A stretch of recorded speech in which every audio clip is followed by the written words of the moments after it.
Բարի լույս։ Լույս բարի, արդեն 5 շաբթի է եւ հունիսի 12-ն է եւ այսօր մենք եթերում ենք ես եւ Նելին եւ հուսանք, որ ձեր տրամադրությունը այս պարագայում էլ ավելի շատ կբարձրանա, չնայած համոզված եմ, որ եթե իմ տեղը լինեին յուրաքանչյուր իմ գոլեգաներից, ոչինչ չէր փոխվի։ Մենք սկսենք մի փոքր նորություններով, որոնք այսօր այդքան էլ ուրախալի չեն։ Նախ Ճամբարակի շենքերից մեկում 3 տեղի ունեցած պայթյունի մասին խոսենք,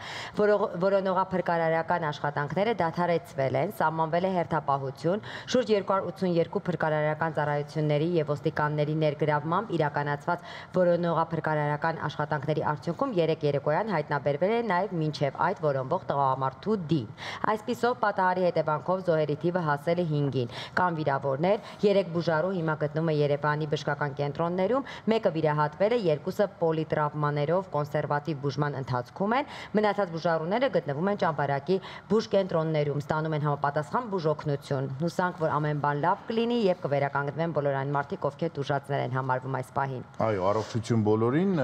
ճիշտ ասած ես տենց է չհասկացա պատճառը այս ամենի։ Ինչպես արդեն մենք հասկացանք, մոտավոր դա գազի պայթյուն է եղել եւ գազի պայթյունի արդյունքում տանը բնակարանում այսպիսի դեպք է գրանցվել, Լավ, զգուշ եղեք ուրեմն։ Լավ լուրեր ունենք նաև հիանալի, որոնք որ եկել են Մակեդոնիայից, Սկոպիեից, որտեղ որ ավարտվել է հունահռոմեական Եվրոպայի առաջնությունը U17 կադետների միջև եւ այնտեղ Հայաստանի թիմը գրավել է առաջին տեղը, ունենք 2 ոսկե, 2 արծաթե եւ 1 բրոնզե մեդալ։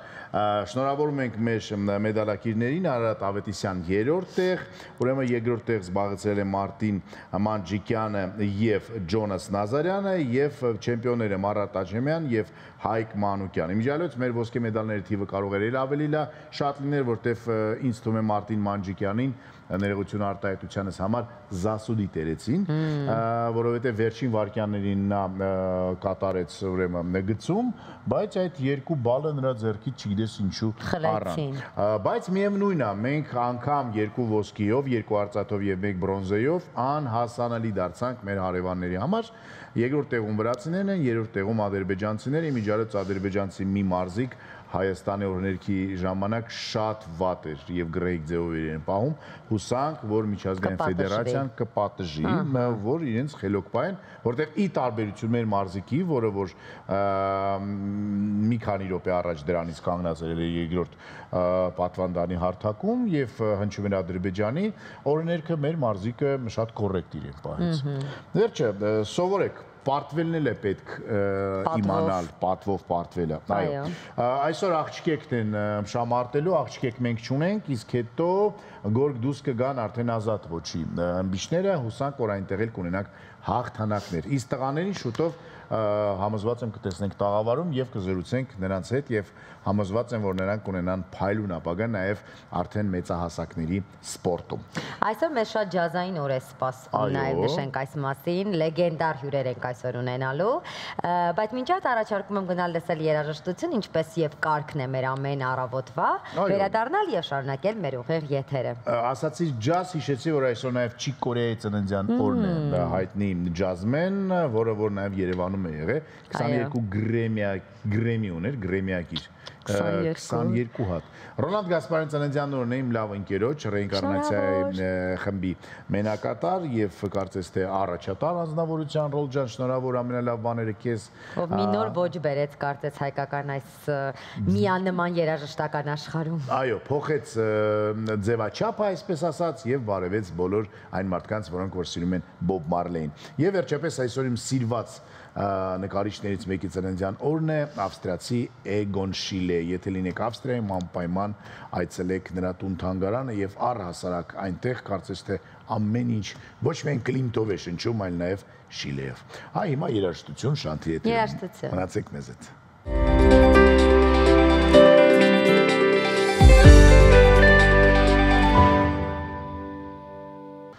Ռոզե եւ Բրունո Մարս։ Բացե։ Սիրում ես սիրքը։ Այո, սիրում եմ։ Համաձայն եմ, որ այն շատ պրիմիտիվ է։ Իսկ ինչու դուք երիտասարդ չեք, որ դուք ինձ այնց էլ երիտասարդ եք։ Բայց չէ, բայց չեմ սիրում այս երաժշտությունը։ Բայց երեխաները սիրում են։ Հիթային է, եկեք համոզվենք դրանում։ Համենայն դեպս Բրունո Մարսը մնում է ուղեղի մեջ եւ այսպես ինչ-որ մաստակային երգ է։ Այո, ես կարծում եմ, որ հենց իմաստն էր դա, բայց այն որ Բրունո Մարսը դա հիանալի երաժիշտ է եւ ունի շատ լուրջ ստեղծագործություններ։ Անկասկած դա այդպես է։ Խոսենք եղանակի մասին եւ կարծես թե անպամած է այսօր։ Այսօր անպամած է, բայց հունիսի 12-ին օրվա երկրորդ կեսին սպասվում է կարճատև անձրև եւ ամպրոպ։ Հնարավոր է կարկուտ, բայց հոթի ջերմաստիճանը բարձրանում է եւ ցերեկը 30-ից մինչեւ 32 աստիճան տաքություն է մեզ սպասում։ Պատկերացնում եք։ Այսինքն լինելու է նաեւ այսպես տհաճ ինչ որ իրավիճակ, երբ որ համ խոնավ է, համ շոկ է։ Այո։ Լավ։ Ամառը վերջնականապես մեծ հյուր չի եկել։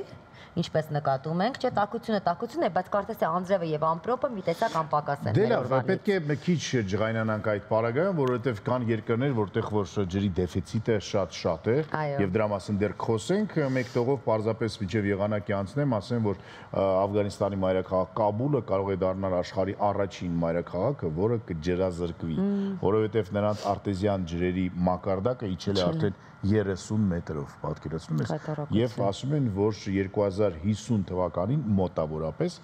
Կաբուլը կմնա բացարձակ առանց ջրի, եթե ինչ-որ հարցեր չլուծվի։ Իսկ 2050 թվականը շատ մոտ է։ Շատ ավելի մոտ է, քան օրինակ 1973 թվականը, երբ որ ես ծնվել էի։ Այ հիմա եղանակի տեսություն։ Գնացինք։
Վերադարձանք եւ փաստորեն այսպեսին է եղանակային պայմանները, իսկ հիմա նաեւ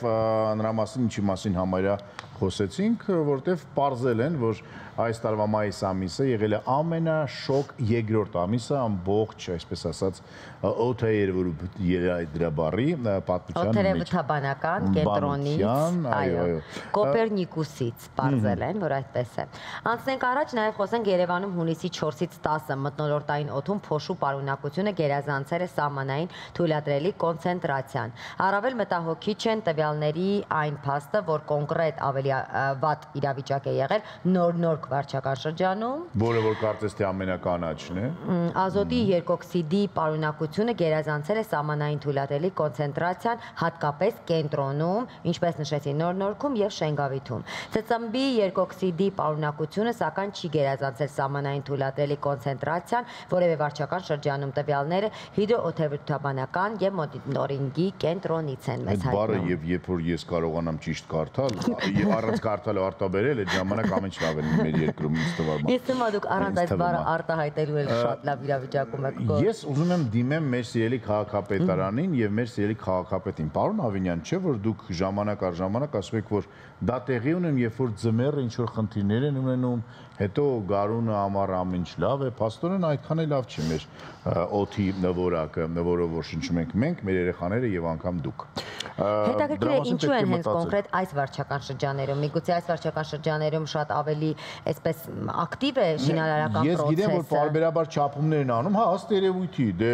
Շենգավիթում չգիտեմ, Շենգավիթում միշտ է այդ վիճակը եղել, մանկուց հիշում եմ, այն ժամանակ գործարաններն են աշխատում, հիմա գործարաններ չկան, բայց ըստ երևույթի շինարարություն դե նոր Նորքում շատ է, Դավիթաշենում շատ է, Կոմիտասում շատ է, առհասարակ այդ փոշին, որը որ շինարարություններից է բարձրանում, դա ահավոր է եւ ըստ երևույթի աշխարհում դրա հետ պայքարելու ձևը գիտեն։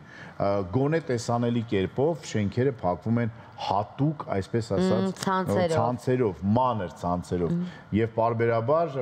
ջուր է արվում, որ այդ փոշին չբարձրանա։ Մենք այդպիսի բաներ չենք տեսնում եւ չենք տեսնում։ Էլ չխոսամ հարավ-արամտյան թաղամասի մասին, որտեղ որ ահռելի թաղամաս է նոր կառուցում եւ այդ քամին ամեն երեկո տանում է փոշին այնտեղ։ Վերջը անդա դրա մասին խոսում ենք եւ խոսելու ենք այնքան, մինչեւ այդ հարցը չլուծվի, խոսք եմ տալիս։ Կարծում եմ շատ տեղին է նաեւ խոսել առողջ ապրելակերպի մասին։ Դժվար է առողջ ապրելակերպով հիմա, բայց մենք փորձում ենք։ Բայց մենք ունենք առաջարկ առողջ ապրելակերպի։ Ամեն առավոտ փորձում ենք ձեզ տեղեկություն տալ, թե ինչպես է պետք առողջ լինել, ինչ սնունդ է պետք օգտագործել։ Տեսնենք, թե այսօր ինչի մասին ենք խոսելու։ Շատ բան է կախված այն մթերքներից, որ օգտագործում ենք մենք։ Այսօր կխոսենք հենց վերականգնող մթերքների մասին, որոնք որ վերականգնում են մեր անառողջ բջիջները։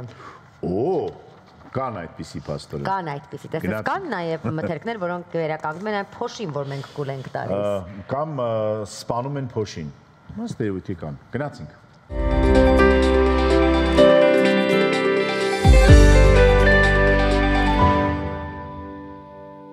Այսքանը մրգերի եւ բանջարեղենների մասին միջարից ասեմ, որ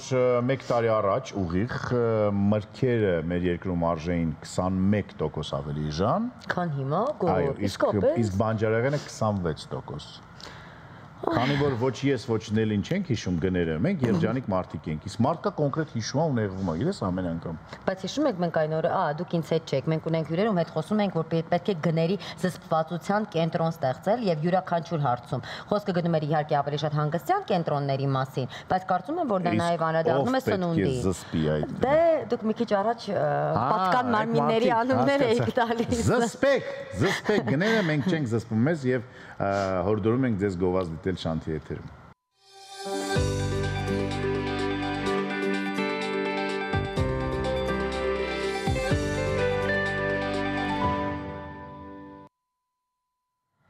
Մենք վերադարձանք եւ ձեզ ենք ուզում ներկայացնել մեր առաջին հյուրին։ Նա Արտմեդ բժշկական վերականգնողական կենտրոնի վնասվածքաբանության եւ օրթոպեդիայի ծառայության ղեկավար Ռաֆայել Ավետիսյանն է։ Այսօր խոսելու ենք առողջական խնդիրների մասին, որոնք կարող են հիմնովին խաթարել մարդու նորմալ կենսագործունեությունը, բայց որոնց հաղթահարելու ուղիները ժամանակակից բժշկությունն արդեն ունի։ Խոսելու ենք արթրոզներից, դրանց առաջացումից, բուժման առկա մեթոդներից։ Բարի առավոտ։ Բարև ձեզ։ Նախ եկեք սկսենք ամենասկզբից։ Ինչ է արթրոզը եւ երբ է ծնվում, որ տարիքում է արդիական եւ ինչպես կարող ենք պայքարել։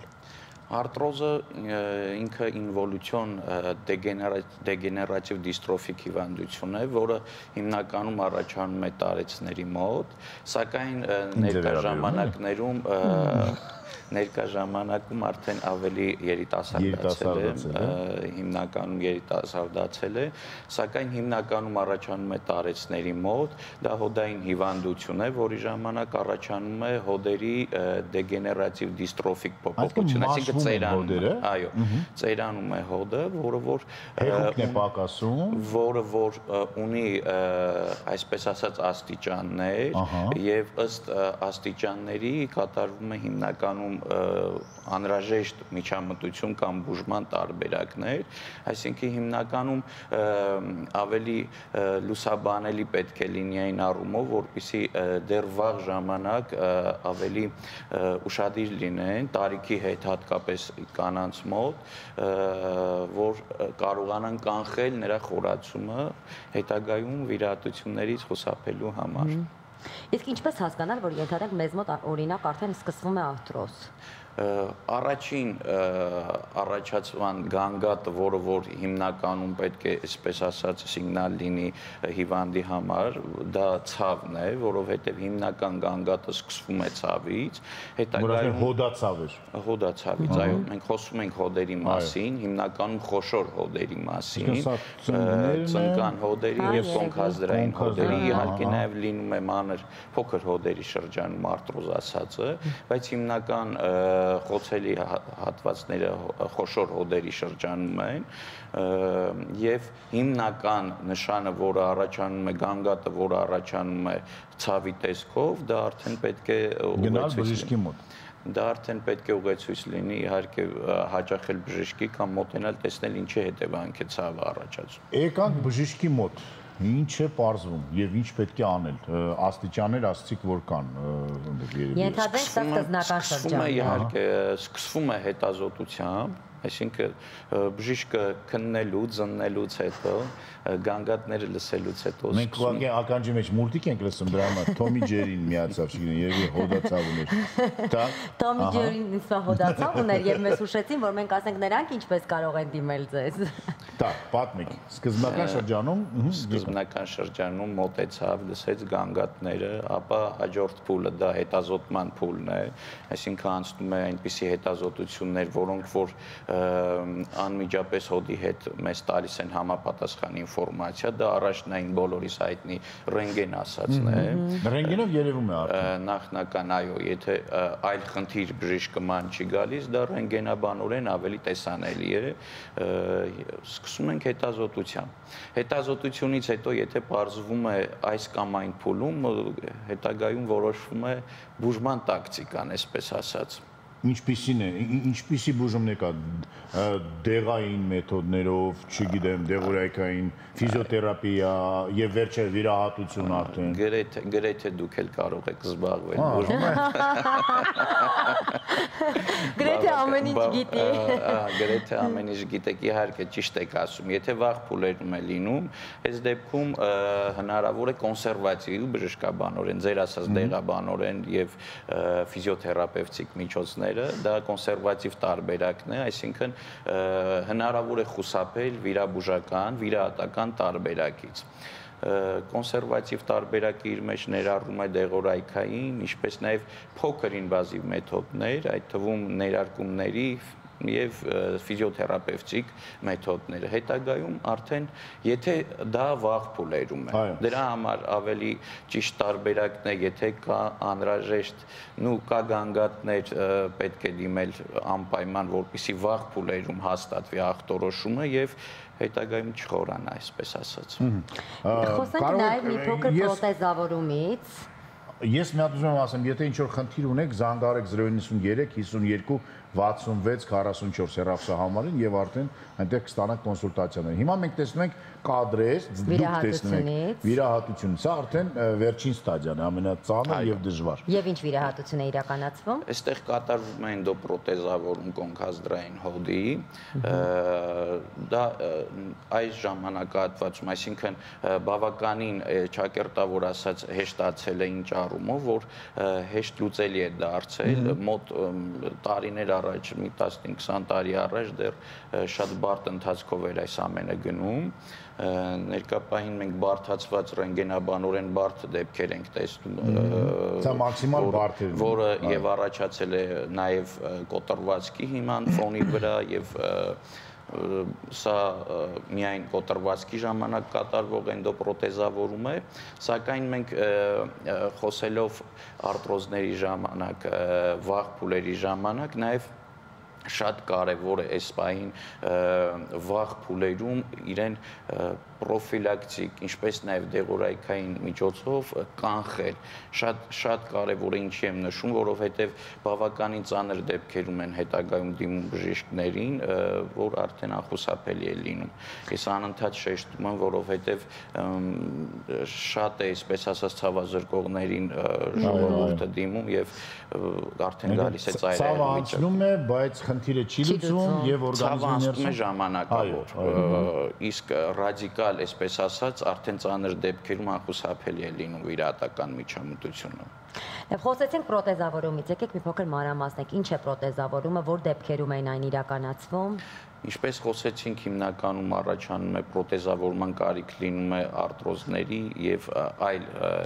ենթատիպերի ժամանակ։ Ես եթե շեշտը դրված է արտրոզների ժամանակ առաջանում է այսպես հասանելի ժողովրդի լեզվով ասած մաշվածության ծանր դեպքերում, երբ որ առաջանում է բացի ցավից արդեն քայլքի խանգարում, տեղաշարժվելը դժվարանում է մարդկանց մոտ եւ ծայրահեղ վիճակում ստիպված գնում են վիրահատության կամ այսպես անկիլոզ ասած հասկացողություն կա, երբ որ սկսում է հոդի ֆունկցիան արդեն այսպես ասած կորչում է, զարգանում է հոդի ֆունկցիայի խափանում, այսինքն չի աշխատում հոդը եւ գնում ենք այդ դեպքում վիրահատական միջամտության եւ պրոթեզավորում եք արհեստական հոդ, որը որ լիարժեք ինչից է պատրաստված, ինչ մետաղ է ինքը տարբեր ֆիրմաների տարբեր պրոթեզներ ունեն, այսպես ասած, տարբեր նյութային կազմված են տարբեր նյութերից եւ մեկ նյութից չէ, այնտեղ կա կոբալտ խրոմ, այնտեղ կա պոլիէթիլենային կոմպոնենտ եւ այլն։ Մի կարծում եմ այտենց։ Չէ, մեզ ուղղակի հետաքրքրեց այն փաստը, թե ինչպես է այն մարդու օրգանիզմում կարողանում ադապտացվել, դառնալ կարծես թե մերը, որտեղ դրանից հետո մարդիկ երկար տարիներ մետաղային կոմպոնենտ կա, նրանք իներտ մետաղներ են, որոնք որ որևիցե ռեակցիա չեն առաջացնում օրգանիզմի հետ, սակայն կա այսպես ասած 0.01% որ հավանականություն կարող է առաջանալ նաև այսպես ասած անընդունելիություն օրգանիզմի կողմից։ Ինչքան ժամանակից մարդը կարողանում է անցնել նորմալ կյանքին, այո, եկավ վիրահատությանը, փոխեցինք, պրոթեզավորումը տեղի ունեցավ։ Նախ կարծում եմ ճիշտ կլինի ասել, թե ինչ փուլերով է անցնում վերականգնողական, սկզբնական փուլը, նոր վերականգնողականը, սկզբնական բնականաբար հետազոտություն է անցնում մարդը ամբողջությամբ այլ օրգան համակարգերի հետ կապված նույնպես, քանի որ պատրաստվում է վիրահատական միջամտության, վիրահատությունը տևում է մոտավորապես ժամ, ժամկես, 2, շատ բարդացած դեպքերում մինչև կարող է 3 եւ ավել ժամ տևել։ Դրա համար եւս նորից կնշեմ, որ ինչքան վաղ փուլերում է դիմում, եթե նույնիսկ այսպես ասած կանխարգելել հնարավոր չէ հետագա խուսափելու վիրահատությունից, նաև հնարավոր է գոնե հեշտ փուլում եւ բժշկի համար եւ հիվանդի համար։ Սակայն բավականին շատ է առնչվում ենք ծանր դեպքերի հետ վիրահատական շրջանը հաջորդ օրվանից հիվանդը բուժառուն սկսում է քայլել արդեն հաջորդ օրվանից դեռ չանցած 24 ժամ սկսում է քայլել արդեն հենակի միջոցով, որոշակի կանոններ կա, որոնք որ խիստ պահպանելու դեպքում հետագայում 40 օր հետո լիարժեք վերադառնում է կյանք։ Նույնիսկ զբաղվելով հետագայում ես չեմ վախենում ծերացումից, մանավանդ որ մենք արդեն բժշկին շատ լավ ճանաչում ենք, այնպես է ոչ միայն ծերացում, նաև կան երկրորդային այնպիսի հիվանդություններ, որոնք այսպես ասած հոդային խնդիրները վաղ են ծերացնում կամ առաջացնում են այնպիսի խնդիրներ, որի դեպքում նույնպես իրականացվում է էնդոպրոթեզավորում։ Դոկտոր, իսկ կան օրինակ սպորտսմեններ, որոնք այդպիսի վիրահատություն արել են եւ վերադարձել են մեծ սպորտ։ Պրոֆեսիոնալ սպորտում չեմ լսել նույնիսկ դեպք Հայաստանի Հանրապետությունը, որ իրականացվել է եւ մասնակցում է, շարունակում է, սակայն ունեցել եմ դեպքեր շատ են լինում, որ հետագայում ակտիվ, այսպես ասած, թե ոչ պրոֆեսիոնալ սպորտաձևով զբաղվում են։ Հարց, որը որ կարծես թե շատերին կհետաքրքրի, եթե դու ունես այդպիսի պրոթեզ,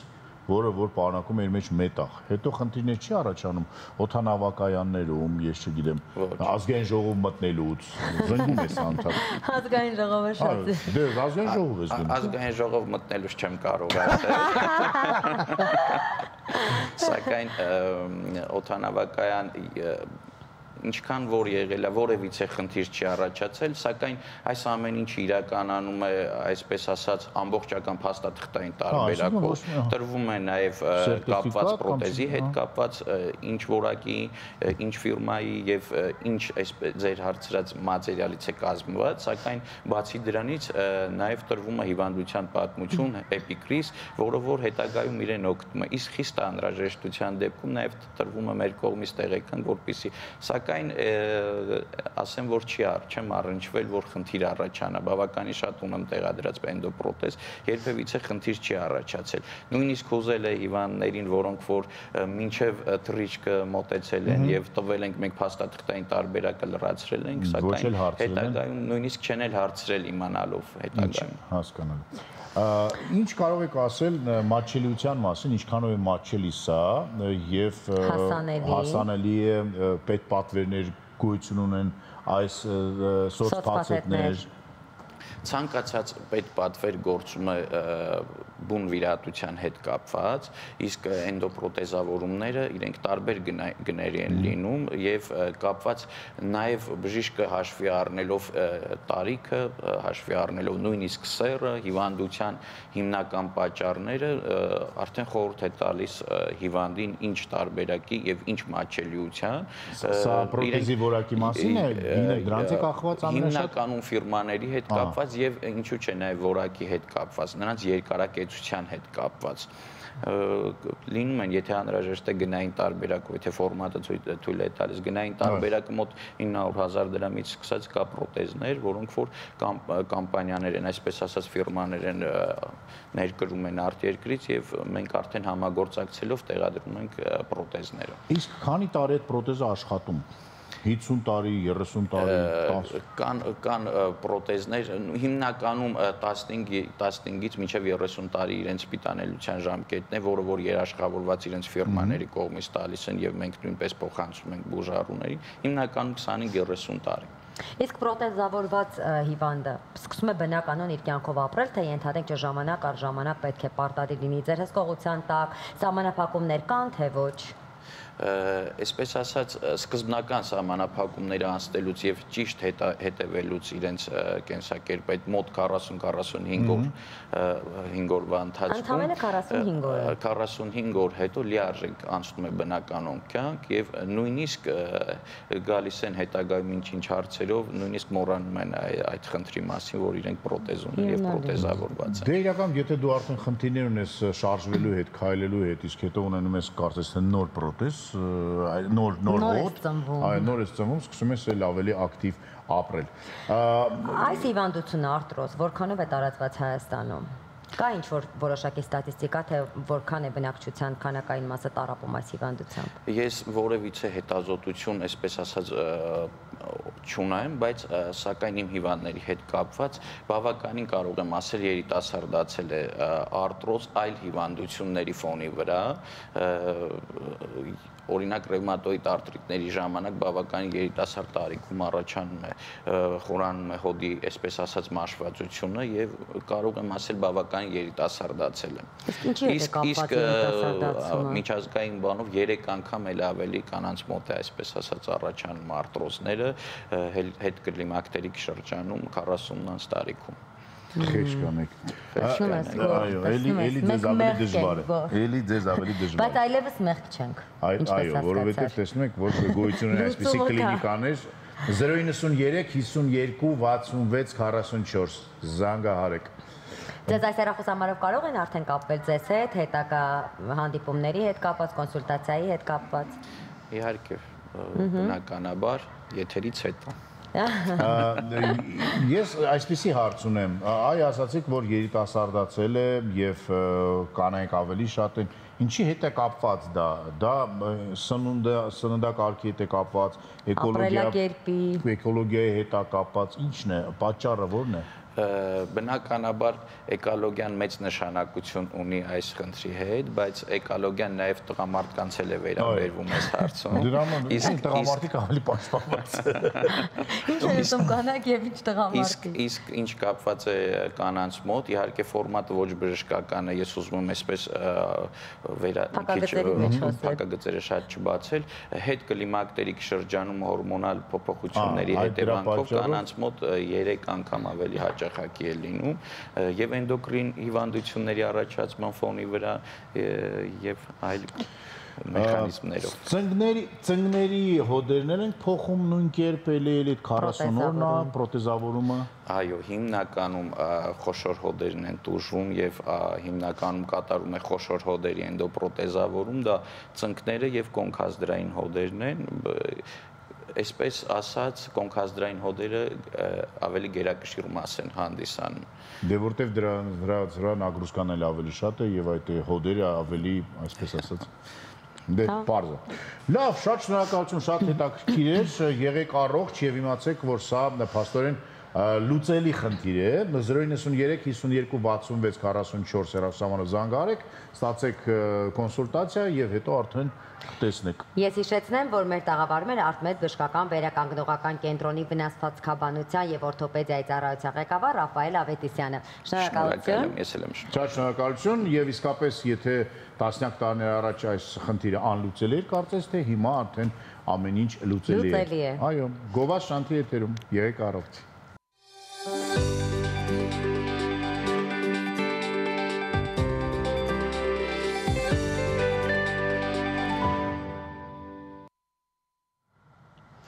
Ամառը սկսված է եւ շատ ու շատ ծնողներ մտածում են, թե ինչպես են իրենց երեխաների օրը լցնելու, ինչպես են զբաղեցնելու իրենց երեխաներին։ Մենք ունենք հրաշալի հյուրեր, ում հետ զրուցելու ենք հենց այս թեմայով։ Ամառային դպրոցը հրաշալի այլընտրանք է դպրոցականների տանը մնալու տարատեսակ գadgetներով զբաղվելուն արձակուրդների շրջանում։ Առաջարկները շատ են, բայց այսօր կպատմենք Կատալիստ ակադեմիայի մասին, թե ինչ է Կատալիստ ալյանսը ու ինչով է այն տարբերվում մյուս բոլոր կրթական հաստատություններից։ Մեր տաղավարում կզրուցենք Արտակ Խաչատրյանի, Մարիա Հարեյանի եւ Հասմիկ Գրիգորյանի հետ։ Բարի առավոտ։ Բարի լույս։ Նախ ես երեխաների կողմից եմ ուզում ելույթ ունենամ սկզբից։ Ես որպես ծնող, դուք որպես երեխա։ Այո։ Իսկ պետք չէ որ երեխաները հանգստանան վերջը։ Պետք չի գոր։ Okay։ Ստացա պատասխան։ Լավ է պատասխանը։ Դե սկսեք թե ինչու պետք չէ։ Եվ ինչ ալտերնատիվա է փաստորեն։ Շնորհակալություն մեզ հյուրընկալելու համար ձեր տաղավարում։ Ձեզ մոդելը շատ հետաքրքիր ամառ։ Մենք էլ ենք մեր ամառը բերել ու պատմենք, թե ինչպես ենք իրականացնում մեր կրթական ծրագիրը։ Կատալիստ ակադեմիան 8-ից 18 տարեկան պատանիների զարգացման ակադեմիա է, որն առաջարկում է հետաքրքիր ծրագրեր, բազմաբովանդակ, որը մղում է երեխաներին զարգացնել իրենց հմտությունները անձնական եւ մասնագիտական կյանքում։ Ինչպես արդեն նշեցիք, ամառային ծրագիրը մեր ծրագրերից մեկն է, որը կոչվում է ամենախենթ ամառը։ Դա էլ է նախատեսված հենց 8-ից 18 տարեկան։ Crazy summer, հա։ The craziest summer։ Ամենախենթ։ Եվ ձեր հարցին ի պատասխան, ինչպես ենք մենք կարողանում ժամանցը կրթության հետ համատեղել, իրականում ամռանը պետք է հանգստանալ։ Եվ ամառը այն ժամանակահատվածն է, երբ երեխաների մոտ արտանում են հետաքրքիր գաղափարներ, կրեատիվություն, որովհետև առհասարակ մեր ստեղծարությունը եւ կրեատիվությունը արտանում այն ժամանակ, երբ մենք մի փոքր ավելի հանգիստ ենք։ Այո։ Երբ որ անընդհատ ծանրաբեռնված զբաղված գրաֆիկի մեջ ենք, մեզ մոտ այդքան էլ չի ստացվում։ Դրա համար մենք ամենախենթ ամռանը ծրագրի շրջանակում այնպես ենք անում, որ կրթական process-ը խաղաֆիկացնենք։ Այսինքն խաղերի միջոցով, պրակտիկ վարժությունների եւ մեթոդների միջոցով այնպես ենք անում եւ օր այնպես ենք հագեցնում երեխաների համար, որ նրանք կարողանան լավագույնս խաղել։ Так, ասանելու։ Ասեմ, դուք շնորհակալություն։ Այ ասում եք այնպես ենք անում։ Կխնդրեմ ծնողների կողմից երկու հարց, երեխաները հիմա թող լսեն ծնողներին։ Կխնդրեմ օրինակ մի երկու օրինակ մեզ որպես խաղային կանոն կամ խաղը ինչպես ուսուցողականի հետ միասին համատեղեն մի քանի բան մեզ պատմեք։ Ես որպես ծնող ամենայն հետաքրքրություն ուշադրությամբ ուզում եմ լսել։ Նախ առաջինը հասկանանք մեր ծրագրի հիմնական ուղղությունները։ Ամենախենթ ամռանը ծրագրի շրջանակում 4 ուղղություն է։ Անձնային աճը յուրաքանչյուրից պետք է անկախ մեր մասնագիտությունից կամ կարողություններից։ Դա մեզ օգնում է ավելի զարգանալ։ Օրինակ թեմաներ բերեմ, հա ինքնաճանաչում, ինքնակառավարում, ժամանակի կառավարում, հաղորդակցման հմտություններ, ստեղծարարություն, քննադատական մտածողություն եւ այլն։ Այսինքն անկախ մեր մասնագիտական ունակություններից կամ ապագա տեսլականից յուրաքանչյուրից պետք է։ Հաջորդը արդեն մեր ծրագրի բիզնեսն է։ Ինչ ասելա բիզնես։ Բիզնես ասելով ինչ ենք հասկանում։ Եթե մենք վերլուծենք բիզնեսի կոմպոնենտները առանձին բաժիններով, դա եւս մի խթան է պատանիների մոտ զարգացնելու յուրատեսակ հմտություններ, խնդիրներ լուծելու, որոշումներ կայացնելու։ Սրանք եւ վերլուծական տաղանդի իհարկե։ Եւ ի վերջո։ Այո, իհարկե աշխատելու եւ հիմա մենք անընդհատ հետազոտությունները անելով տեսնում ենք, որ ժամանակակից աշխարհը, աշխատաշուկան ինչ կառուցվածք ունի, հա, նրանց հիմա անհրաժեշտ են այնպիսի մարդիկ, որ խնդիրներ լուծեն եւ որոշումներ կայացնեն։ Լիդերներ։ Առաջնորդներ նաև, արդեն դեռ գալիս էի դրան եւ մեր ակադեմիան հենց առաջնորդների ակադեմիա է։ Ինձ թվում է Նելի փոխտնօրեն կատարիչ ենք։ Ինձ թվում է։ Բայց գիտես ծրագիրը շատ դուր եկավ։ Դրա համար շատ ինչպես նկատեցի շատ հետաքրքրված եմ։ Ես խաղի մեջ եմ ես ան։ Երևի ես բավականից գնամ, գիտես, մի քիչ տարիքս չի համապատասխանում։ Բայց չափերս համապատասխանում են մինչև 14 տարեկան երեխաների։ Երրորդ կոմպոնենտը մեզ մոտ համակարգչային գրագիտությունն է։ Ինչ խնդիր ենք տեսնում իրականում։ Երեխաները հեռախոսների մեջ շատ են, էկրանային կախվածության խնդիր եւս մենք լուծում ենք։ Եվ երբ որ երեխային նստացնում ենք համակարգչի առջև եւ ասում ենք ինչ որ գործողություն արա, նա մեծ մասը իրականում չեն կարողանում։ Մեզ թվում է, որ հիմա ժամանակակից պատանիները սերունդը զարգացած են, օքեյ, համաձայն եմ, զարգացած են, բայց հեռախոսային էկրանային կախվածությունը նրանց մի փոքր հեռու է մղում համակարգիչներից, որովհետեւ հիմա էլի կրկնեմ աշխատաշուկայում համակարգչային գրագիտություն ասվածը շատ կարեւոր է։ Կան ինչ որ ծրագրեր կամ թեկուզ տարական, հա, գործողություններ, որ նրանց անհրաժեշտ է։ Եվ սրա հետ մեկտեղ նաև ծրագրավորման բազային գիտելիքներ ենք մենք ուսուցանում պատանիներին, սա պարտադիր չի նրանք այդ գծով շարունակեն։ Պարտադիր է ուղղակիորեն հասկանալ process-ը։ Okay, հիմա ես երեխաների կողմից, քանիսին պետք է արթնանան երեխաները, ուր են գնում։ Եվ քանիսին պետք է քնեն։ Այո, եւ ինչ է կատարվում առհասարակ։ Մեծերը հասկացան, որ ուրախ են եւ երջանիկ։ Իսկ երեխաների կողմից ինչ կասեք։ Երեխաները եւս շատ երջանիկ են, քանի որ մենք ստեղծել ենք այնպիսի միջավայր կատալիստ ակադեմիայում, որ իրենք պարզապես գալիս են եւ չեն ցանկանում գնալ։ Դա ինչ որ վայր է, այգի է, սեփական տուն է, բասեին ունեք, չունեք, ինչ է դա։ Բասեին ունենք մտադրություն իրականում, բայց այգու մասով կարող եմ ասել։ Երեխաները եւ ծնողները միացան։ Այո։ Եվ այո, տարածքը իսկապես շատ մտածված է ընտրված։ Երևանում է գտնվում, Քանաքեր Զեյթուն համայնքում։ Դա սեփական տուն է։ Այո, որը ունի մեծ հսկայական այգի, տարածք, որտեղ երեխաները բակային խաղեր, հիանալի սպորտային միջոցառումներ են իրականացնում եւ մեր ինտելեկտուալ խաղերը նաեւ բացօթյա միջավայրում, քանի որ շատ հանգիստ է, անաղմուկ է եւ դա շատ կարեւոր է կրթական միջավայրում։ Առավոտյան գալիս են բալիկները եւ երեկոյան գնում են տուն։ Եվ երեկոյան գնում են։ Հստակ սահմանված ժամեր կան, մենք նաեւ ըստ տարիքային շեմի ենք երեխաներին տարանջատում, այսինքն մի քանի խմբեր են այժմ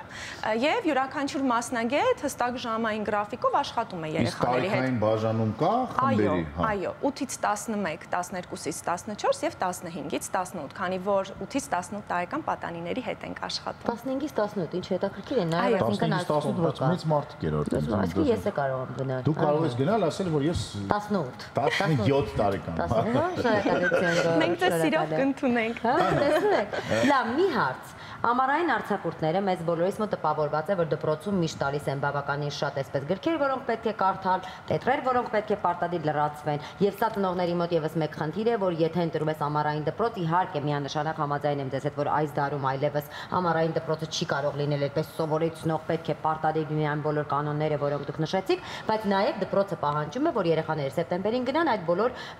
այսպես լրացած տետրերով եւ կարդացած գրքերով։ Այս խնդիրը նույնպես լուծվում է։ ձեզ մոտ։ Մեզ մոտ մենք ընդհանուր մոտիվացիան ենք երեխաների բարձրացնում։ Մեզ մոտ առհասարակ տնային աշխատանքներ չկան, բայց մենք անպայման խրախուսում ենք, որպեսզի երեխաները դպրոցից ստացված հանձնարարությունները կատարեն, քանի որ մենք իրենց մեջ սերմանում ենք առաջին հերթին սեր դեպի կրթություն։ Երեխաները սիրով են լցվում եւ հասկանում են, որ եթե այժմ իրենք ժամանակ են ծախսում, դա իրականում ծախսել չէ կրթության վրա, իրենք ժամանակը շահում են։ Ես մշտապես մեր ուսանողներին դա ասում եմ, քանի որ մենք դառնում ենք ավելի հմուտ, ավելի պրոֆեսիոնալ եւ մենք շահում ենք բազմաթիվ տարիներ եւ ժամանակ, որովհետեւ այն հմտությունները, որոնք դու կարողանում ես իրագործել քո կյանքում շատ լավ կերպով, դա քեզ տալիս է հաջողություններ եւ Կատալիստ ակադեմիայում երեխաները սկսում են իրենց հաջողության ճանապարհը, որովհետեւ մեզ համար շատ կարեւոր է, որ ներկայիս սերունդը հասկանա ինչպես հասնել հաջողության եւ այդ իսկ պատճառով մեր ակադեմիայում մենք համակարգային ենք ուսուցումը տալիս, այսինքն ինչ որ առանձին կտորների բաժանված չէ։ Մենք հասկանում ենք այո, այսինքն տեսեք բոլոր ժամանակակից ուղղությունները, որոնք ներկայիս ժամանակում պայման են հաջողության հասնելու համար, երեխաները ստանում են։ Ինչն է անձնային աճ, բիզնես, IT եւ անգլերեն, նաեւ անգլերենի կտոր ունենք։ Լավ, եկեք երեխային հարցենք վերջը։ Սա քո առաջին ամառային, այսպես ասած, փորձն է, թե ունեցել ես արդեն անցյալ ամառորը։ Ունեցել եմ ամառային արձակուրդների փորձ, որ գնացել եմ որևէ ճամբարներ ուրիշ եւ այլ այդպես ծրագրերի, բայց ասեմ, որ Կատալիստ ակադեմիան ամենախենթն է եղել, որտեղ եւ դու սովորել ես եւ հիմա ես արդեն ակադեմիայի անդամ դարձել։ Այո։ Այսինքն Դուք քանի տարեկան եք? 12 օր է, հա։ 14։ 12 օր արդեն խենթացել ես։ 12 օրը եւ ավելի Հասմիկը մասնակցել է ամենախենթ ամռանային ծրագրին 2024 թվականին։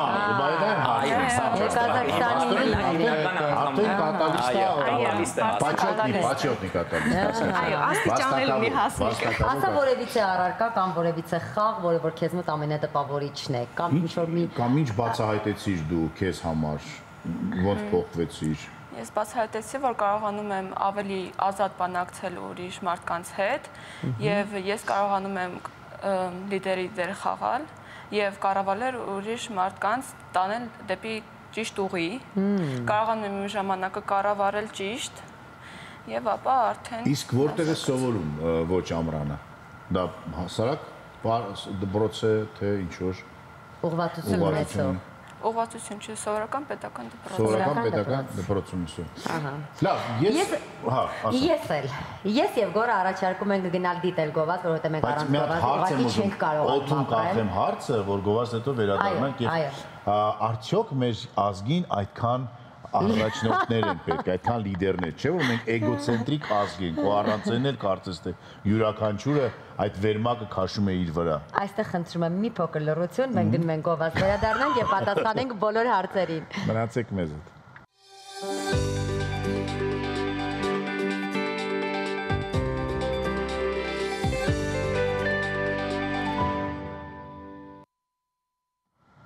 Վերադարձանք Գովազից եւ շարունակում ենք զրուցել ոչ թե ամառային ճամբարի մասին, այլ ամառային ծրագրի մասին, որովհետեւ ճամբարները, ինչպես մեզ բացատրեցին, տևում են 10-15 օր, 1 ամիս, իսկ սա երամսյա ծրագիր է, ամենախենթ ամառը եւ գլխավոր հերոսները այստեղ են եւ հարցը հետեւի, արդյոք մեր երկրին այդքան առաջնորդներ են պետք։ Սիրով պատասխանեմ։ Առաջնորդ ասելով մենք հասկանում ենք կատալիստին։ Հիմա մի փոքր անդրադառնանք։ Այո։ Քիմիական ռեակցիաները արագացնող երևույթն է, փոփոխություն առաջացնողն է։ Ինչպես արդեն նաև ասացինք, կատալիստներ մեզ բոլորիս, մեր հայրենիքին շատ են պետք եւ այսպեսի մի հետաքրքիր հետազոտություն ենք մենք իրականացրել։ Եթե մեր ամբողջ ազգի գոնե 2%-ը լինեն իրական կատալիստներ, առաջնորդներ, որ մենք պատկերացնում ենք, մենք 23-24 տարի հետո կունենանք ամուր հիմքերի վրա կանգնած պետություն, այսինքն զարգացած տնտեսապես եւ այլն եւ այլն։ Եվ ձեր հարցին պատասխան, արդյոք մեզ պետք են առաջնորդներ, իրականում այո, մեզ պետք են իրական առաջնորդներ։ Պետք չի որ ազգի բոլոր ներկայացուցիչները լինեն առաջնորդներ, կլինեն հստակ մարդիկ, հստակ խմբերի գլխին կանգնած, ձևակերպեմ այսպես, որ նրանց հետևից գնան։ Եվ մենք սիրում ենք ասել, որ կատալիստը այն մարդը պետք է լինի, որ մենք ես անձամբ իմ գլուխը կախ, փորձեմ իր հետևից շարժվել, որտեղ կատալիստը արժեքահեն է։ Այսինքն նա իր մեջ կրում է արժեքներ՝ ընտանիք, մշակույթ, հայրենիք, ծնողասիրություն, ինքնավստահություն, բարոյական, էթիկական նկատառումներ եւ այլն։ Մենք կատալիստ ակադեմիայում ամառային ծրագրից բացի եւս մեր համակարգում ընկած է կատալիստի կերպարի ձևավորումը, այն մարդը, որը կրում է արժեքներ եւ նրան նայելով մենք բոլորս կցանկանանք լինել նրա պես։ Այ խոսեցիք արժեքներից, մենք շատ ենք առնչվում այն խնդիրների հետ, որ այս սերնդի երեխաները շատ ազատ են լինում եւ այդ ազատությունը կարծես թե շատ ժամանակ ի չափը դուրս է գալիս եւ վերածվում է մի ուրիշ երևույթի։ Այ ինչպես ենք նաեւ երեխաների մեջ սերմանում այն բոլոր արժեքները, որոնք մենք մեր ընտանիքներից ենք ստանում, որոնք որ նաեւ մեր այսպես ազգի մեջ կա, հա, կարևոր արժեքներ։ Ինչպես Մարիան նշեց, մեր գաղտնիքը միջավայրի ստեղծման մեջ է։ Բայց միայն կատալիստ ակադեմիայի միջավայրում այս հարցը չի լուծվում։ Եվ ինչպես դուք ասացիք, յուրաքանչյուր երեխա ինչ-որ մի ընտանիքից է դուրս գալիս տարբեր արժեքներով։ Եվ դրա համար մենք ծնողներին բերում ենք կրթական դաշտ։ Մեր համագործակցությունը եռակողմ է մեր երեխաների եւ ծնողների միջև, որովհետեւ մենք հասկանում ենք, ծնողները աշխատում են, զբաղված են, ժամանակ չունեն եւս, հա։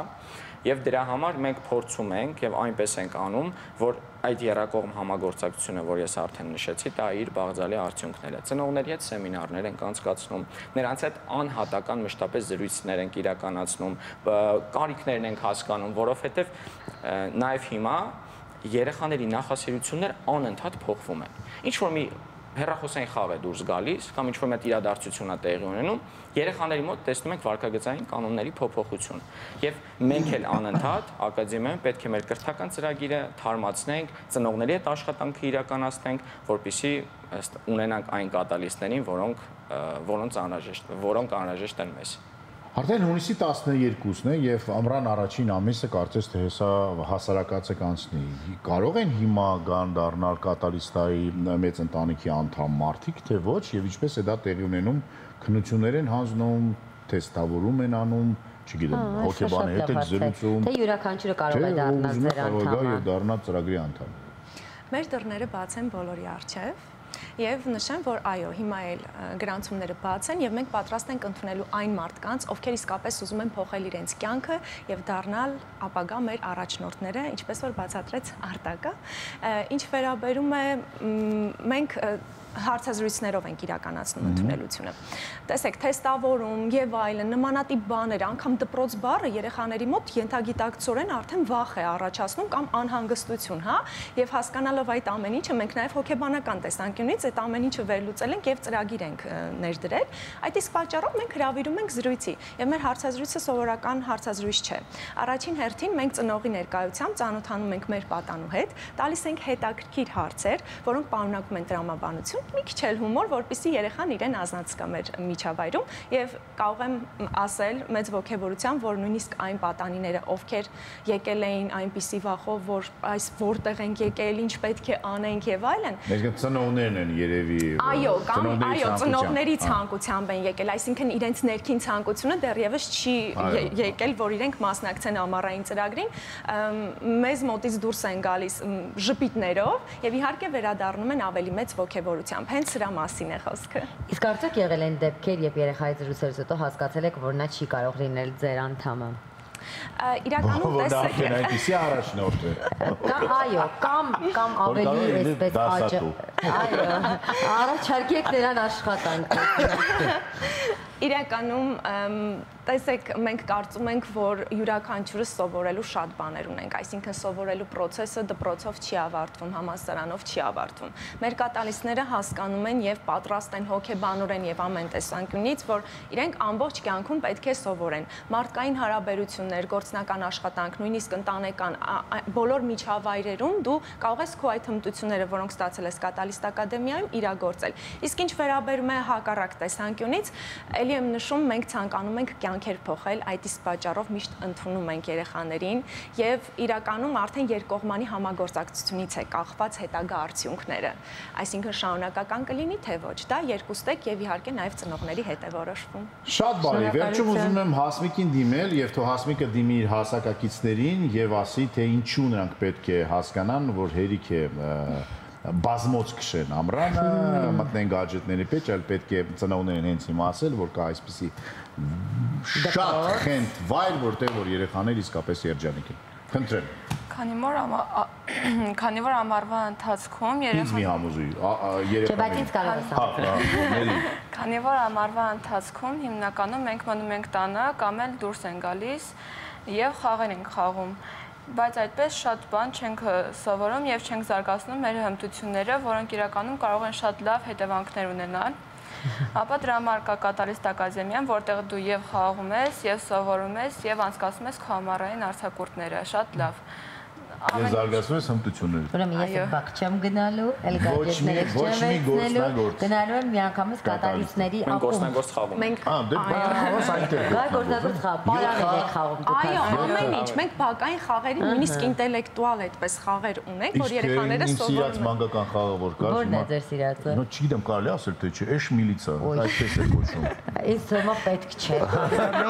Խոսում ենք զարգացումից, այդպիսի խաղ կա։ դա ձեր ժամանակ կա, որ այլևս չկա։ Համ ինտելեկտ է զարգացնում, համ ֆիզիկա ժամանակություն։ Իհարկե, ապա հաշվարկեինք, ինչքան է թռնում։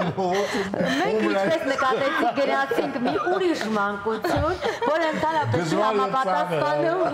կատալիստների մանկությանը, այնպես որ մեր առաջարկն այսպեսին էր այս առավոտ, շնորհակալություն։ Իսկ որտեղ կարող ենք գտնել, ինչ սոցցանցերում։ Այո, մենք կանք բոլոր սոցհարթակներում, մասնավորապես Instagram-յան եւ Facebook-յան եւ իհարկե մեր Կատալիստ ակադեմիա, լատինատար եւ հայերեն։ Եվ իսկապես, եթե ուզում եք որ ձեր երեխաները հատուկ հմտություններ ձեռք բերեն եւ ամռան անցկացնեն այնպես, որ էլ ավելի լավ կհասկանան, որ աշունը լավ բան է եւ դպրոցն է լավ բան, ուրեմն գնացեք այդտեղ։ Իսկ հիմա լսենք լավ երաժշտություն եւ վերադառնանք։ Մնացեք մեզ հետ։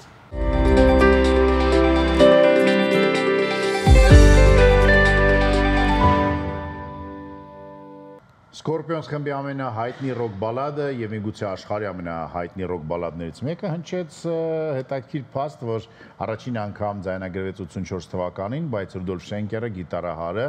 այս երաժշտությունը մեղեդին գրել էր 8 տարի առաջ եւ անդադ ընկերներին ասում էր տղեկ լավ երգ եմ գրել եւ ասում են չէ վատնա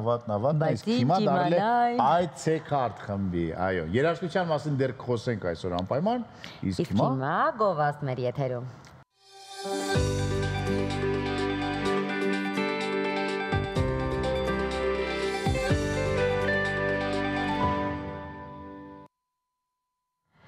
Մենք վերադարձանք եւ ինչպես նշել էինք, մեր այսօրվա եթերը շատ երաժշտական է լինելու։ Ջազի սիմֆոնիա Գարիկ Քյոսայանը կներկայացնի իր հեղինակային ստեղծագործությունները։ Մայստրոն գրել է շուրջ 100-ից ավել ջազային ստեղծագործություններ եւ երաժշտություն ֆիլմերի ու ներկայացումների համար։ Գարիկ Քյոսայանը եւ Հայաստանի ազգային ֆիլհարմոնիկ նվագախումբը մայստրո Էդուարդ Թոփչյանի ղեկավարությամբ կներկայացնեն Գարիկ Քյոսայանի հեղինակային ստեղծագործությունները եւ այդ առիթով այսօր ունենք հյուր, ում հետ զրուցելու ենք մեր կողմից շատ սիրված եւ շատ սպասված Գարիկ Քյոսայան, բարև ձեզ։ Բարի լույս, մայստրո, ինչպես եք։ Շնորհակալություն։ Լավ եք։ Լավ, պարտեզ։ Ջազ է ամեն ինչ ձեր կյանքում։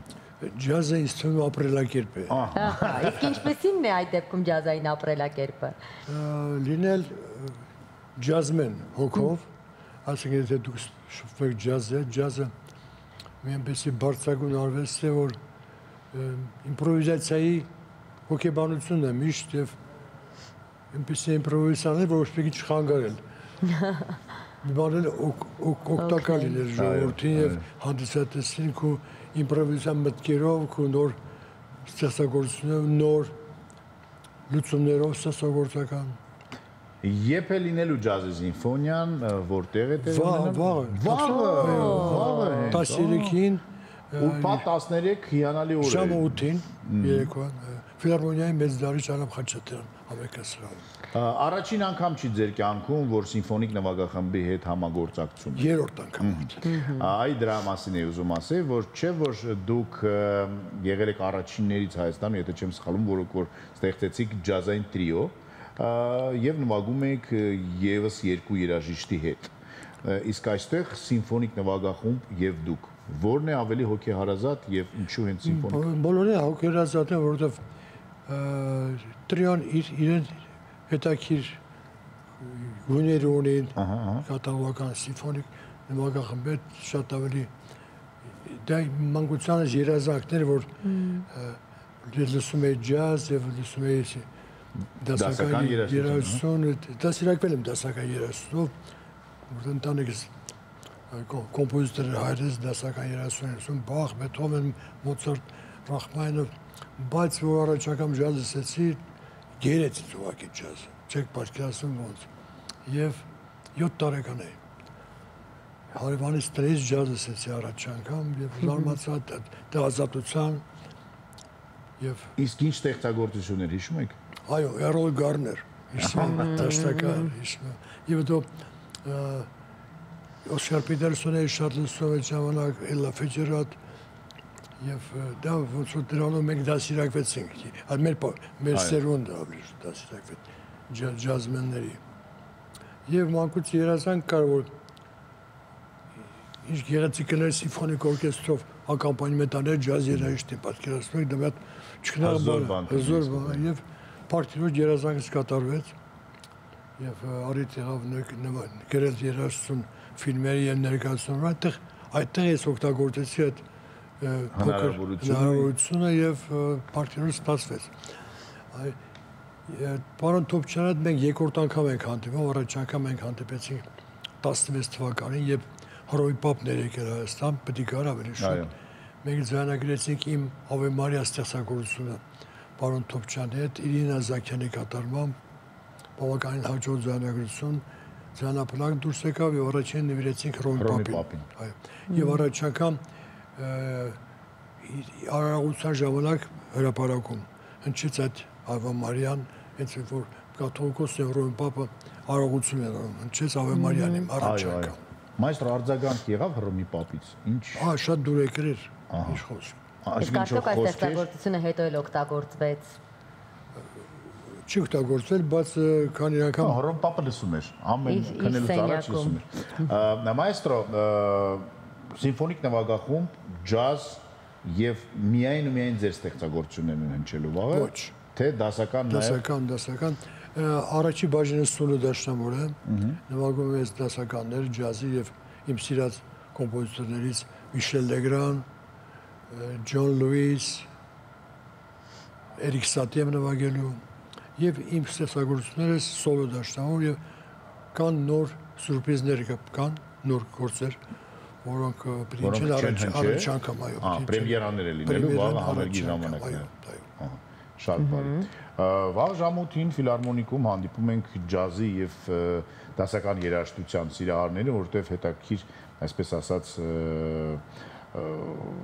համաձուլում է լինելու ջազի եւ դասական երաժշտության։ Բացի սիմֆոնիկ նվագախմբից կան էլի հյուրեր հրավիրված, ովքեր վաղը ներկային լինելու։ Միայն սիմֆոնիկ նվագախումբ եւ բայց սիմֆոնիկ նվագախումբն էլ է բավականին։ Բավականին շատ է եւ բավական է։ Մայստրո, դուք 90-ականներին գնացիք Ամերիկայի Միացյալ Նահանգներ։ 88-ից, այո, 80-ականների վերջին գնացիք Ամերիկայի Միացյալ Նահանգներ, դա ջազի օրանն էր, ջազի հայրենիքը։ Ջազի կարող եմ ասել համալսարանն է ջազի համալսարան, այո։ Բայց դուք արդեն բավականին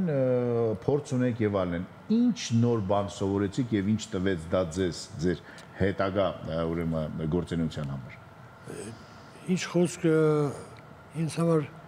ջազի գիգանտ ջազմենների հետ շփվել է ծանոթանալ մեծ երազանք էր եւ ինչ խոսքը շատ բան սովորեցի իրանցից, որտեղ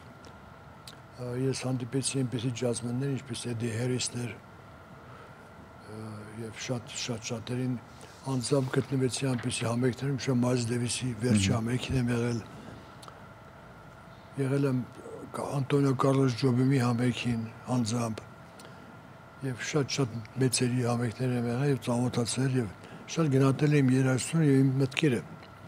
Հիշում եմ 90-ական թվականին, որ առաջ անգամ Էդի Հերիսի հետ հանդիպեցինք, շատ պատահական, շատ հետաքրքիր պատմություն է, հետաքրքիր ժամանակ պատմեմ։ Այո։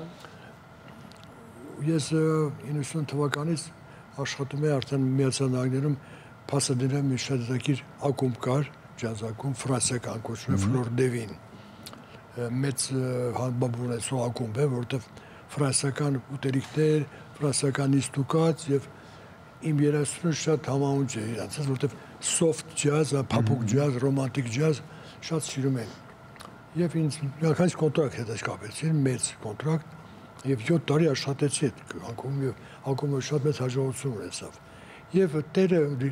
լինելով շատ գերագետ մարդ ինձ ազատություն տվեց, ասեց ոնց հարմարես գտու ունեցա այս ակումբը կարգավորի եւ Այսինքն դուք ոչ միայն երաժիշտ եք, այլ նաև արտ դիրեկտոր ըստ երևույթի։ Ծրագիրը ես եմ։ Հասկացա։ Վստահաբար ծրագիրը։ Մենք էլ մտածեցինք, որ 3 օր անենք սոլո դաշնամուր եւ 2 օր անենք հրավիրենք ջազմենների։ Որտեղ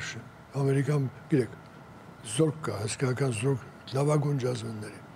Եվ տենց էլ եղավ։ Եվ մենք ամեն ուրբաթ շաբաթ հրավիրում ենք բարձրագույն մակարդակի ջազմենների։ Եվ ես իմ դերը հնարավորություն ունեմ, որ ծանոթանամ ջազմենները եւ նվագեմ այդները։ Մի անգամ ես արդեն բավականին մեծ փորձառություն ունեի ջազմենների հետ նվագելու եւ մի անգամ սաքսոֆոնիստի կարիք ունեի, իմ սաքսոֆոնիստը Լուիս Թեյլոր, դիսկի մեջ ինձ զանգվեց, ասել ես չեմ կարող գալ, բայց իմ տեղը մի հատ ուրիշ սաքսոֆոնիստ եկա, Գարներ Թոմաս, որ նորից ֆայլուն սաքսոֆոնիստ է։ Ոչինչ չի ասեցի, ոչինչ, դու հովանավոր, դու ռեկոմենդված ոնց եմ ասում։ Հովանավորում ես, կամ վստահեցնում ես, այո։ Եվ սպասում եմ սաքսոֆոնիստին, չկա սաքսոֆոնիստ։ Ժամը 9-ին մենք տրիով նվագում ենք, սաքսոֆոնիստը չկա։ Ժամը 9-ից 10, 20 չկա, 25 չկա, մեկ էլ դուրը բացում եմ, մարդ գլխակով սաքսոֆոն ուսին, ես բացում եմ նայում ինձ, ես ասում, ուշացել, ես ասում, աղարին ես ասում, ես հարմացած գարիսաններ, ինք չի լի, ուրիշ մարդ է, էդ եմ պատում, դա mən զարմանալու պատահականություն և ասեցի, ասում եմ ուզում ես նվագեմ, ասում նվագի ասեցեք, բացեց սաքսոֆոնը, ինչ են նվագում, ասի ինչ են նվագում, մոլ բլուզ, մազդեն, օքեյ, հենց սկսեց նվագել, զարմացա ինչպիսի հնչողություն։ Նվագելուց հետո ժողովուրդն հասկացան սա ինչ հակատարում, ինչ մակարդակի, ինչ կալիբրի երաժիշտ է, ծափահարությունները բաներ եւ մոտեցավին ասեց what's your name, անունդ ինչ ասեցի, Գերի Կեսայան, ասեց Էդի Հերիս։ Անվճար նվագեց։ Այո, այդ ժամանակ եմու սաքսոֆոնիստ եկավ, ու տեսա վրա, ասեց գնաց հեռունս։ Վախեցած։ Այո, իհարկե, ոնց կարող է։ Եվ ասեց, բամիար ասեց շատ լավ ես նվագում, դες մենք ընկերացանք։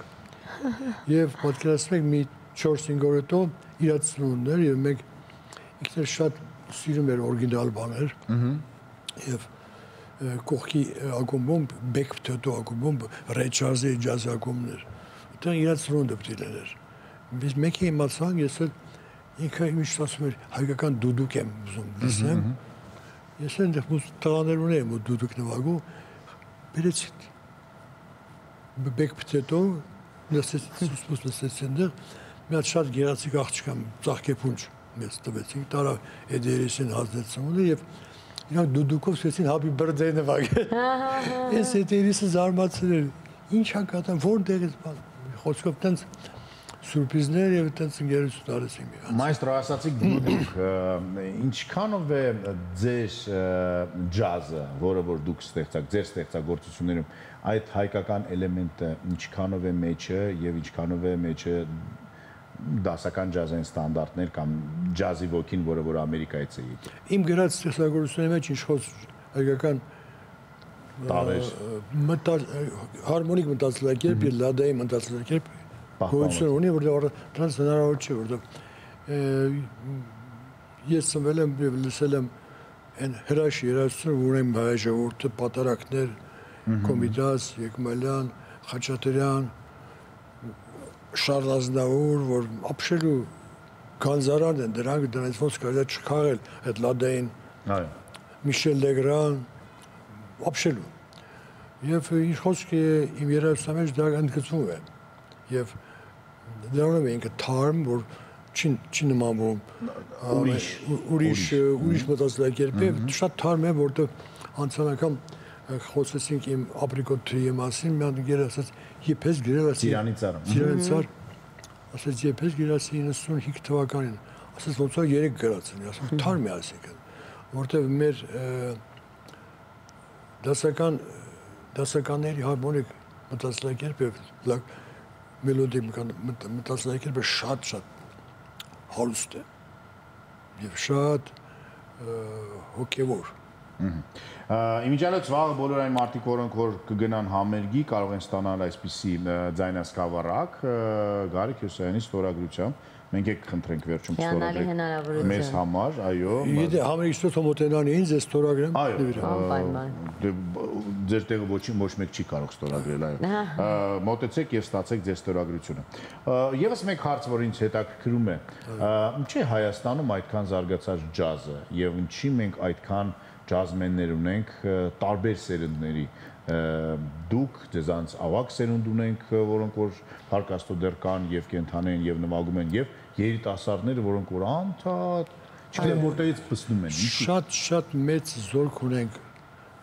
չտեսնված երաժիշտների, չեք պատկերացնում, երիտասարդներ եւ ինչ խոսանցալում էր թիվ 1 ջազմեններ ունենք։ Իրենք մեր հայ հոգեբանության մեջ մտածելը շատ կարևոր դեր է խաղացել միշտ։ Եվ մենք լինելով հոգեորած եւ ուտելը չի որ ունենք նարեկացի, որ մտքի իմպրովիզացիայի գիգանտն է, գիտեք։ Եվ մտքերի, ասենք օվկիանոս, որ կարելի ասել նարեկացի ստեղծագործությունները։ Եվ գեներով իր տեղափոխվել է մեր ժողովրդին այդ գենետիկան մտքի բացառության եւ մտքի ճկունության եւ ջազը ինքն էլ հենց լինելով իմպրովիզացիան արվեց մտքի թրիչք է։ Երաժշտության միջոցով դու կարող ես խոսել մարդկանց հետ, որտեվ երաժշտությունը ստեղծում է ատմոսֆերա։ Եվ այդ նայած ինչ երաժշտություն, ինչ ատմոսֆերա է ստեղծում։ Հիշում եք ռոք երաժշտության ժամանակ մարդիկ իրար խփում են, ջարդում են, ագրեսիա, դասական ջազի մարդիկ հավասարակշռություն է ստանում հոգևոր, հոգեկան եւ իրաց լավ է զգում։ Իսկապես դրա մասին չի մտածել։ Պարոն Կեսյան, արդյոք հետևում եք Հայաստանում նոր սերնդի զարգացող Իհարկե նվագում եմ այդները։ Ես իսկ կան անուններ, որոնք որ իսկապես տեսնում եք, որ ապագա։ Ես վերջերս մի շատ բարձր մակարդակի երաժիշտ է աշխատում Արտուրի հետ, սաքսոֆոնիստ, իմ Ամերիկա է գնացել, բայց ժամանակավոր։ Եվ իմ վերջի համերգի ժամանակ անցյալ տարվա ապրիլի 30-ին ջազի միջազգային օրը հրավեր ունեի ես հրավերացություն Միացյալ Նահանգների ջութակարի Լուսինե Ֆիլոն հայուի է ապշելու երաժիշտ չեք պատկերացնում եթե հնարավորություն ունեք YouTube-ում անում կա իր այդ երևույթը եւ իմ հետ նվագում են երկու ջազմեններ Սուրենա բասկետար եւ Գևորգ հարվածային ապշելու ես տենց կամպանիի մեջ դասել եմ եկել Ամերիկայի Միացյալ Նահանգներում լավագույն ջազմեններ որ նվագել եմ Ուլի Ջոնս բան այդ տիպի կամպանիի մեջ ամերիկյան բարձր մակարդակի տիպի մակարդակի երաժիշտներ են իրենք Եվ եթե ինչն են զարմացնում, որ այդպիսի մակարդակով երաժիշտների կողքին եւ այդպիսի ճաշակով երաժիշտների կողքին նաեւ ունենք այլ մակարդակ եւ այլ ճաշակներ։ Դա ինչի հետ է կապված։ Ինչ եք մտածում։ Գիտեք, բնության մեջ կան ճանճեր եւ մեղուներ։ Ամեն ինչ բացատրես, այսօր շատ արագ եւ հեշտ բացատրես։ Այո, ճանճերը խանգարում են, ճանճերը խանգարում են, մեղուները օգնում են։ Մեղր են մատակարարում։ Մեղրը զաբան չկա, չէ։ Հիմա մենք արդեն բոլորս հասկացանք ճանճեր եւ մեղուներ ասելով ինչի նկատի ունենք։ Վաղ ժամուտին ուրեմն սիմֆոնիկ նվագախմբի հետ Գարիկ Հյուսայանը մեծ համերգ կտա, ջազի սիմֆոնիա, երկու մայստրոները Հյուսայն եւ Թոփչյան եւ ջազի եւ դասական երաժշտության սիմֆոնիկ երաժշտության սիմբիոզ հրաշք մի համերգ, ես խորհուրդ եմ տալի բոլորդ ներկա լինեք, տոմսերը կան, շատ քիչ է մնացել, շտապեք։ Ինչ կարող եք ասել վերջում, ինչ հվում կասեք։ Ուզում եմ ձեզ շնորհակալություն հայտնել։ Մենք ենք շնորհակալ, որ դուք կաք եւ գալիս եք զրույցի համար, որովհետեւ հաճախ չի ստացվում գեղեցիկ զրույց, որովհետեւ մեկ-մեկ այս հարցեր են տալիս, չգիտեի ինչ պատասխան։ Մենք պատրաստել ենք մեղուների եւ ճանճերի համար։ Շնորհակալություն,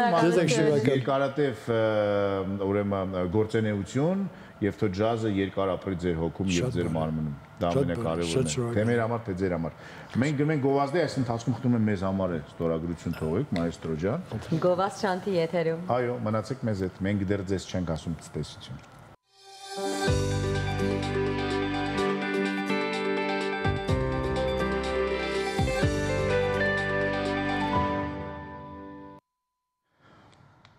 Վերադարձանք գովազդից, երաժշտությունից խոսացինք, առողջությունից խոսացինք, ամառային դպրոցից խոսեցինք։ Ժամանակն է մի հատ գնանք միտեղ տեսնենք ինչ կա։ Օդափոխվենք հետ վերադառնանք։ Այո, շատ արագ առանց վիզաների աշխարհի շուրջ ուր են գնալու, մեր տեղը կորոշի AI-ը։ Այո, մենք թողնում ենք անակնկալ, կվերադառնանք եւ կխոսենք։ Մնացեք մեզ հետ։